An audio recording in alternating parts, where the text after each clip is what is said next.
Hey friends, it's Beth here with Aging Care Solutions, offering both professional guidance and personal caregiving experience for families, seniors, anyone really who's traveling and navigating the care journey for their loved ones.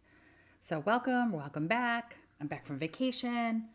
I wish I could say I feel rested, but anyway, it was a cruise and my kids had a good time, but it was exhausting. I don't even know if I'm going to ever do another cruise unless it's like all adults and maybe like a river cruise where we are just pampered and we are not being herded like cattle through the buffet line and just couldn't find a place to sit out in the sun and had to go up top where there was gale force winds. But other than that, it was great. So anyway, I'm back, and as the title indicates, I definitely lived this. I lived this when most of my friends had college age children, people graduating from high school. I was having my first and only children, my twins. So, yeah, this was definitely part of my life and definitely part of the lives of some of the clients that I worked with over the years in private duty nursing and home health. So I do understand the particular challenges that come along with this, and it's not easy. My goodness, when I think about the amount of time that I spent worrying about my mother, worrying about whether I was going to have the amount of time to spend with her, and I didn't. I didn't have adequate time because I went back to work when my kids were little. So I was home for 5 years. So really, it was a blessing that during the time that I knew that my mother wasn't going to be well and I was going to have to move her, I shouldn't say I wasn't working.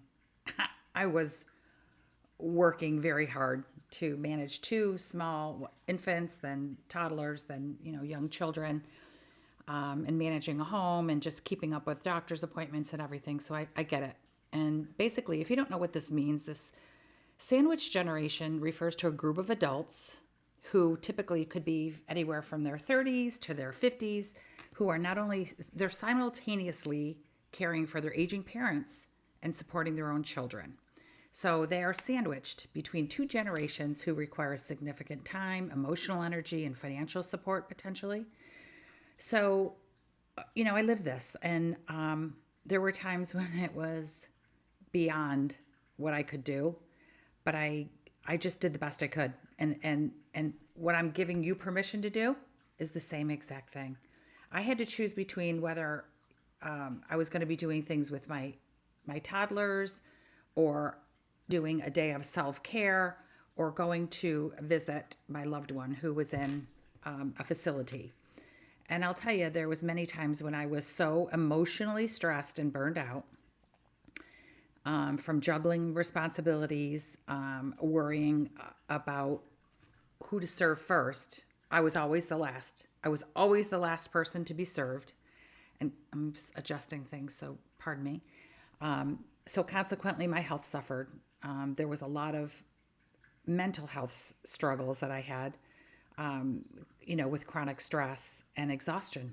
I mean, I had to keep going because I had two little people that depended on me for life. And, there was just a lot that came with that, tending to a home, keeping the home clean, also making sure that, laundry was done and doing everything that comes along with being a stay-at-home parent. And for the first year, my parent was on a wait list. So if you're starting to look around and you're thinking, okay, maybe mom will go here or dad might move here, a lot of people find it easier if that person can move in with them, because then they can bring care in. So if you're say you have a teenager at home or an adult child that's coming back after college and they're starting to work, but they have a lot of debt because of their college expenses.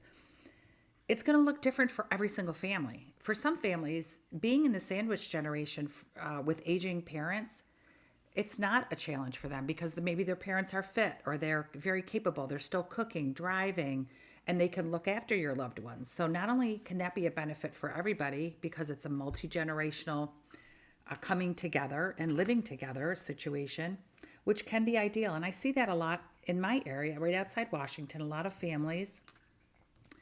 And I think it's wonderful to see the grandparents out pushing a stroller and knowing that, at first I was seeing the parents with the new baby, and then 3, 4, 5 months later when someone is going back to work, or maybe they're working remotely, but they've got somebody else there to take care of the kids during the day and get them down for their naps and have them fed. So I can see how anybody could get really stressed out and have burnout.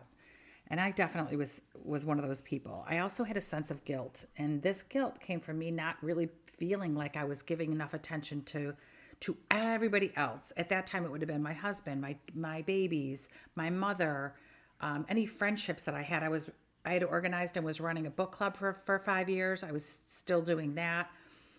Plus, I was trying to maintain friendships with new little kids and having a parent who I had to move and look after, who really, it was a huge adjustment for her. Huge adjustment. It was a huge adjustment for all of us. Let's just put it that way. Another thing and way that this can impact families is financial pressure. Now, I did not have that, so I was so relieved that I didn't. But because my mother was financially sound, she did have a pension, she did have Social Security and private assets after selling her home. So we did not have to worry about that. But some, in many generations, they're helping pay for college or support adult children while also covering healthcare expenses, or sometimes even chipping in for assisted living costs for their parents. I've talked to families over the years where they realize their parents, maybe they had so many children, 4, 5, 6 children, they really didn't save.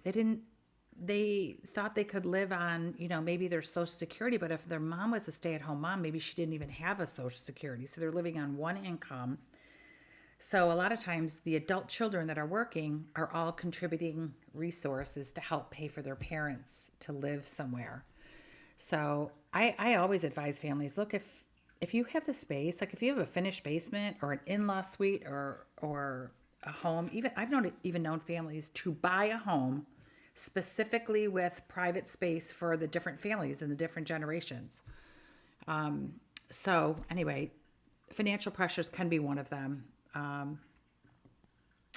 And really building your own financial retirement nest egg can sometimes be unattainable when you're helping pay off your kids' college tuition and their loans, and then you've got your parent or parents living with you, and maybe you're having to pay for care. It sort of falls on the person that's working, and a lot of times it's like, yeah, it's just a lot of financial pressure that can be part of this whole sandwich generation challenges. The other thing is career strain. I definitely had this too. There were times when I just remember various times, whether it was a fever or someone started coughing or someone got sick during the day, and they don't want them at school or preschool if they are sick, because then it spreads like wildfire. And I also would get calls, my mother had a fall, or she's got an infection and she needs this or needs that, or she was a couple times sent to the hospital. So I do understand that the responsibility of trying to work, missing, I didn't really miss deadlines. I was always sort of in charge of my own territory and my own responsibilities of bringing in business. But I certainly felt the pressure of knowing that, my family depended on me, but here I was trying to work with other families and help them. So I did have career strain. Also, relationships can suffer. So your marriage, if you've got, even kids, older kids, a lot of times, you just can become really short with everybody. I know there was a time, I think I just sort of felt like my life it wasn't my own life. I was here to protect and serve. That's how I felt. And so I never really thought much about my own health, my physical health, my mental health. Even though I felt like I was trying to take care of myself, I became so depleted in 2016, 2017 timeframe. This was several years after I moved my mother here too. I was just very, very ill. And I know a lot of it had to do with a failing relationship and just the strain of working full time and managing kids and just watching my parent get worse and worse in their health condition and, just become so much more dependent and just in a very, very bad state. It was really hard to see that too, the last few years of going and seeing my mother. And I just have such vivid memories of certain things. And I'd be like, "Hi, Mom." And she wouldn't respond. But then if I said, "Diane," she'd turn around and look and she, "Oh, it's you." So it was just really hard. It was just the whole thing of it was very challenging. And she couldn't live with us for more than that first year because we couldn't leave her alone. It was really challenging. I mean, we would come home and it might be dark. Maybe we went to a birthday party, had dinner with friends, and all their whoever's little kid birthday party it was, come home and all the lights were turned off in the house. She didn't know how to turn the lights on, or just very different odd things. Just letting me know that this was not the right environment for her. It wasn't safe enough, and she would take walks and get lost. My neighbors would find her. Oh my God. And that was me trying to look after her. So also health consequences. Obviously, caregivers can neglect their own health, and I did. So missing my own appointments, not having good sleep, and not having, you know, the wherewithal to pour everything that I had into everybody else, which is what I did. I did that for many years. I've only recently stopped doing that and really, really focused on self-care. And I mentioned that in other videos, how critically important it is to have support and backup, whether it's currently your spouse or if you've got siblings. I've known families. I have a good friend that I see occasionally at yoga, and she's a neighbor. She was one of 6 kids, and they used to take turns after her dad passed. They took turns having their mother visit and stay a month at a time with each of the kids. Because they all live relatively close to each other, it didn't impact doctor's visits. They could all see each other. They were able to take her to church still, where and then she would go to her house once a month, and they would prepare lunch, or they would pick up a lunch and go back to the family home that they kept. She didn't want to sell it. She lived to be 100 years old, I think, her mother. Yeah, she was really sweet. But families, they do what they have to do to try to help in any way that they can. But you're probably already recognizing that your free time is very limited, that it reduces your social interactions, any self-care or hobbies that you might have.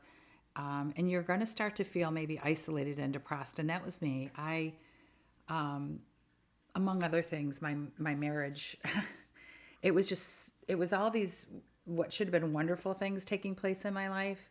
And the responsibility of taking care of my parent, which I felt, in a way, I didn't have any problem doing that, but just other areas of my life greatly suffered for it. And there was such a fallout. So I encourage you to, take care of yourself, take care of your closest relationships. And there's different solutions too. Like if you are working, there is private duty. You could try to hire or even have family members come over as caregivers throughout the day if you are worried about your aging parent being home alone. Now, if you have smaller children, they're going to probably be in daycare or school unless your parent is capable and safe enough to be looking after the kids. So whatever your situation is, I'm certain that you're doing the very best that you can. Take that time for yourself, whether it's a walk or even on a weekend. If you get an extra hour, go and have a great massage, or, take a bath and read a book if you can read a little bit before you go to sleep, and just feel like, you are pouring some of that back into you so that you're able to sustain your energy for one thing, and your mental health. I did reach out to a professional during that time too, so that I would have someone to speak with that could kind of help me build a foundation and strength for my mental health. Because, it was a very long road. Unbeknownst to me, when I moved my mom, it was going to be like 10 years after I moved her here, for the length of her living here and as her illness progressed until the very end. So it's not all negative, because when you think about it, many people who are in this sandwich generation, they kind of, like, I felt that I did have a sense of purpose. It did for me. I was glad that, because not only was I in this industry and had been since 2003, working with seniors, knowing what it was going to entail having somebody live in an assisted living with dementia care. But it gave me a stronger bond, not only with my mother, but also with my kids, and also them engaging with their grandparent and seeing her. And they used to get very excited if we were going up to where my mother lived. Everybody knew them. Everybody gave them treats. They loved, oh God, having desserts and ice cream. It was like, there was just so many fun things that they did at my mother's assisted living. And so we seemed to always be there when there was fun things going on. But yeah, the other aspect of it was that I felt like my kids started to see what it was like from the time they were really little, like 3 years old, until 2019, till when my mom died, that they were around and they were surrounded by people who are older. So they're not afraid to go to assisted living. Now, my former father-in-law is at assisted living, not too far from here.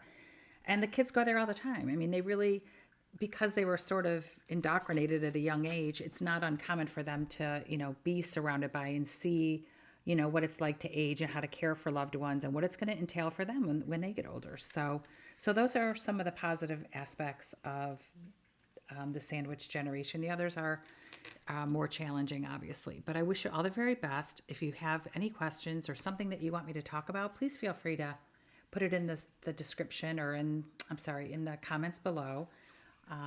And I'm sending you a big hug because I know as a caregiver it can get challenging, but I will look forward to seeing you at the next video.